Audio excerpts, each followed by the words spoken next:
Today, we're going to talk about something pretty profound. It's the connection Native Americans have with their ancestral lands, a relationship that goes so far beyond just ownership, stretching back to a time so long ago it's simply called time immemorial. Okay, to get us started, I want you to think of a place that's really deeply important to you. Maybe it's a lake you went to every summer, or a park bench that catches the sunset perfectly. Just get that place and that feeling in your mind. All right, you got it? Now imagine that feeling you have is even deeper. Imagine it's woven into the very fabric of your culture.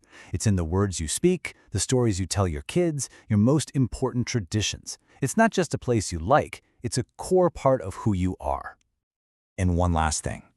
Imagine that connection doesn't just go back to your childhood, but for thousands and thousands of years, through countless generations of your family, so long ago that there's no date for it.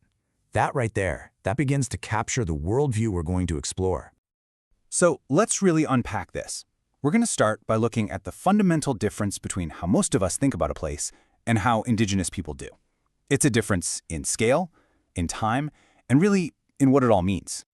Think about it like this. When someone says, "I'm from Chicago," they're talking about a location, right? But when a native nation, like the Yuki, talks about their homeland, they're talking about an unbroken relationship with that exact same place that goes back for millennia. It's a totally different scale. And you can see this baked right into the language itself. The Potawatomi people have this phrase, Mingoyak. It translates to that which has been given to us. And it doesn't just mean the dirt and the rocks. It means everything that gives life, the sunlight, the water, the food, the medicine. It's all understood as a gift. The Potawatomi botanist Robin Wall Kimmerer really just says it perfectly. Land is your identity. It's your ancestors. It's the home of your relatives, and that includes the animals and plants. And this is the key. If the land is a gift, you can't own it. It's not a commodity you can just buy or sell. Okay, so how does this worldview actually play out in everyday life?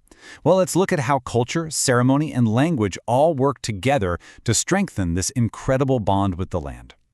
A perfect example of this in action is the Coast Salish First Salmon Ceremony. Now, this isn't just a tradition, it's a living agreement. The salmon offer themselves as food, and in return, the people have a sacred duty to care for the salmon and their rivers. It's this beautiful cycle of respect and responsibility. The connection also becomes physical, something you can actually hold.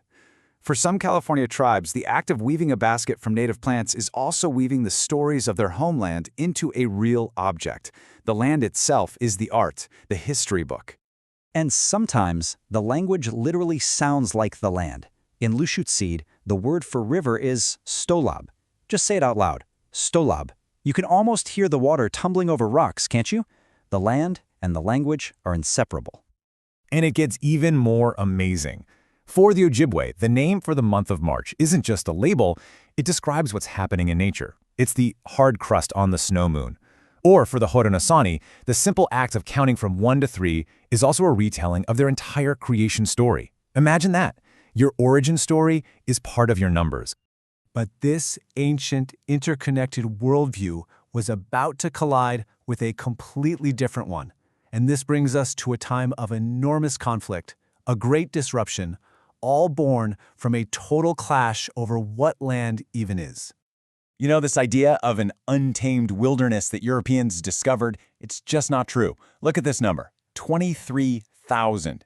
That's not a typo. That is the confirmed age of human footprints found in New Mexico. It's just staggering proof of how long people have been living on and shaping this continent. And when you look at it on a timeline, it's just jaw-dropping. You have tens of thousands of years of civilization and culture, massive trade networks, incredible earthworks built 1,600 years ago, and then, in what is a tiny, tiny sliver of that timeline, European arrival begins, followed so quickly by policies of forced removal.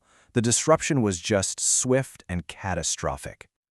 So at the heart of it all, you have these two totally opposite ways of seeing the world. On one hand, you have humans as caretakers, as relatives to the land, using advanced tools like controlled burns to help it flourish. And on the other, you have land as a thing, a commodity to be claimed, divided up, and used for resources, with the people already living there seen as an obstacle. And the consequences of that clash, they were devastating. New diseases led to epidemics. Invasive species threw entire ecosystems out of whack. And then came the forced removal of whole nations from the lands they'd known forever. Policies like allotment broke up tribal lands into tiny parcels, severing those physical and spiritual connections that had taken thousands of years to build. But, and this is a really important but, that is not where this story ends, not by a long shot.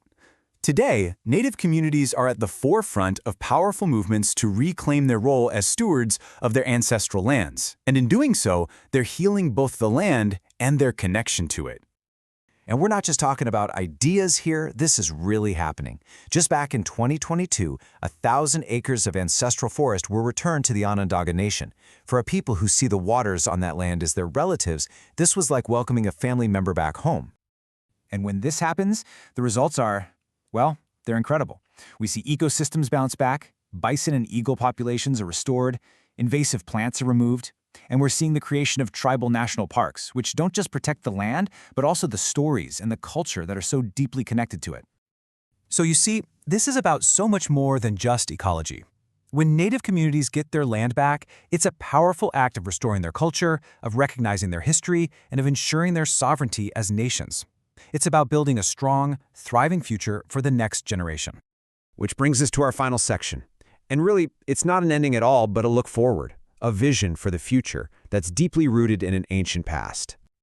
I think this quote from Lance Foster, the Iowa Tribal Vice Chairman, just says everything. We've been here for 1,000 years now. This is our land forever. Here's to the next 1,000 years. It's such a powerful statement of resilience, of permanence, and of a deep, deep commitment to the future. And that really is the question I want to leave you with. What if we all started to see the world this way? To see the land not just as a resource we can use, but as a relative we have a responsibility to care for? How would that change the way we treat the places that we all call home?